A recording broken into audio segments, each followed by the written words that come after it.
নমস্কার বন্ধুরা, অর্পিতা রান্নাঘরে আপনাদের সবাইকে স্বাগত। আবারও আমি চলে আসলাম আজকে একটা নতুন রেসিপি নিয়ে। তো চলুন আজকে দেখি কী বানানো যায়।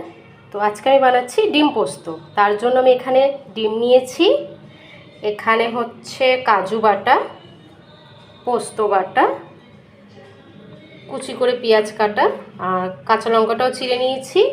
এখানে হচ্ছে লঙ্কার গুঁড়ো, কালো জিরে, নুন আর সর্ষের তেল। খুবই সিম্পল রান্না আজকে আমি এখানে করব, আপনাদেরকে দেখাবো। এখানে আমি হলুদ অ্যাড করব না রান্নাতে। তো চলুন দেখে নিয়ে যাক রান্নাটা কীভাবে শুরু করি। তো প্রথমে আমি ডিমটা সেদ্ধ করে নেব। কড়াইতে আমি জল দিয়ে দিলাম, দিয়ে আমি এক এক করে ডিমগুলো দিয়ে দেবো।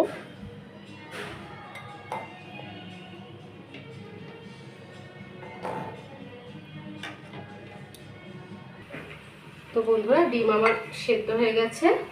তো আমি ডিমগুলো তুলে নিচ্ছি, নিয়ে আমি ছাড়িয়ে নেবো ডিমগুলো, খোসাগুলো ছাড়িয়ে নেবো, নিয়ে তারপর আমি রান্নাটা শুরু করব। হ্যাঁ বন্ধুরা, তো ডিমগুলো আমি সব ছাড়িয়ে সেদ্ধ করে নিয়েছি। হ্যাঁ, এবার আমি কড়াইতে তেল গরম করব।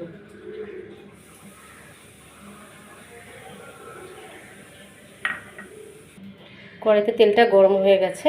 তুমি হালকা করে ডিমটা একটু নেড়ে চেড়ে নেবো, খুব একটা কড়া ভাজবো না, তাহলে দেখতে পাচ্ছি। ডিমগুলো হালকা তেলে নেড়ে নিয়েছি, নিয়ে আমি তুলে নিয়েছি ভীষণই হালকা। এবার আমি কড়াইতে কালো জিরে ফোড়ন দেব।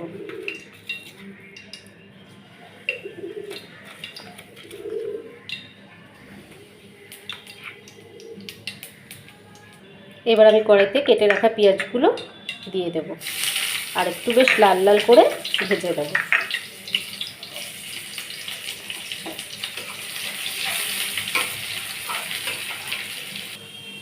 পেঁয়াজটা আমি লাল লাল করে ভেজে নিয়েছি। এবার পেঁয়াজটা আমি তুলে নেব। কিছুটা পেঁয়াজ আমি তুলে রাখলাম।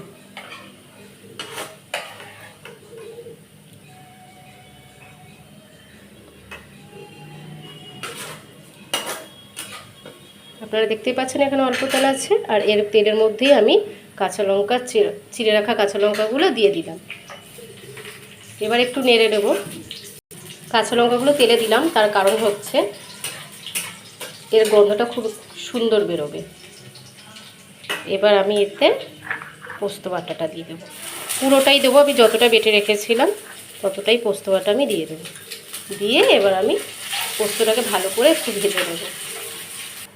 পোস্তটা আমি একটু ভালো করে ভেজে নিলাম, কারণ কাঁচা পোস্তর গন্ধটা যাতে বেরিয়ে যায়। এবার আমি এতে বেটে রাখা কাজু বাটাটা দিয়ে দেবো। এটাও আমি পুরোটাই দিয়ে দেবো। কাজুটা দিয়ে ভালো করে নেড়ে নিলাম। বেশিক্ষণ নাড়বো না, অল্প একটুই নাড়বো। এর মধ্যে এবার আমি নুন দেব, আর একটু লঙ্কার গুঁড়ো দেব। এই রেসিপিটা একটু ঝাল ঝাল মিষ্টি মিষ্টি খেতে হবে।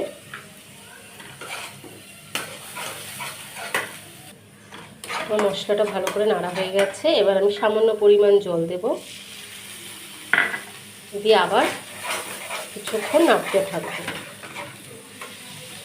মশলাটা আমার ভালোভাবে কষানো হয়ে গেছে, আপনারা দেখতেই পাচ্ছেন গা থেকে তেল ছেড়ে এসছে। এবার আমি এতে জল অ্যাড করব।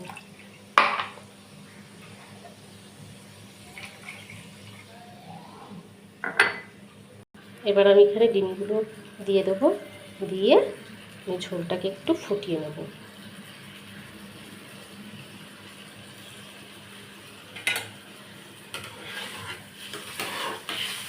দিয়ে আমি একটু ফুটিয়ে নেব। দেখুন বন্ধুরা, এটা একটু মাখা মাখা হয়ে গেছে, আমার ঝোলটা ফুটে এসছে। এটা একটু মাখা মাখা হয়ে গেছে, এবার একটু গ্যাসটা কমিয়ে দেবো। তো আমি যে পেঁয়াজটা আর প্রথমে ভেজে তুলে রেখেছিলাম, এবার আমি সেটা দিয়ে দেবো। দিয়ে আমি এটাকে একটু ভালো করে নেড়ে নেব। দেখতেই পাচ্ছেন আমার ডিম পোস্ত কেমন হয়েছে।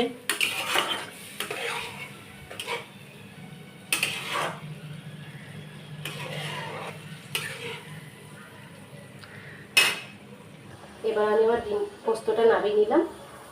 দেখুন বন্ধু কেমন হয়েছে আমার ডিম পোস্তটা। তো আজকে আমার রেসিপিটা এখানটাতেই শেষ হলো। তো আমার এই ডিম পোস্ত কেমন লাগলো আপনারা অবশ্যই জানাবেন, লাইক কমেন্ট শেয়ার করবেন আর সাবস্ক্রাইব করবেন।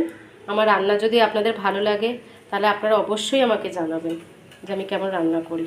ঠিক আছে, তো আজকের জন্য ডিম পোস্ত তৈরি। তো আমার ভিডিওটা আজকে এখানেই শেষ। চলে আসবো আবার পরবর্তীকালে অন্য কোনো ভিডিও নিয়ে।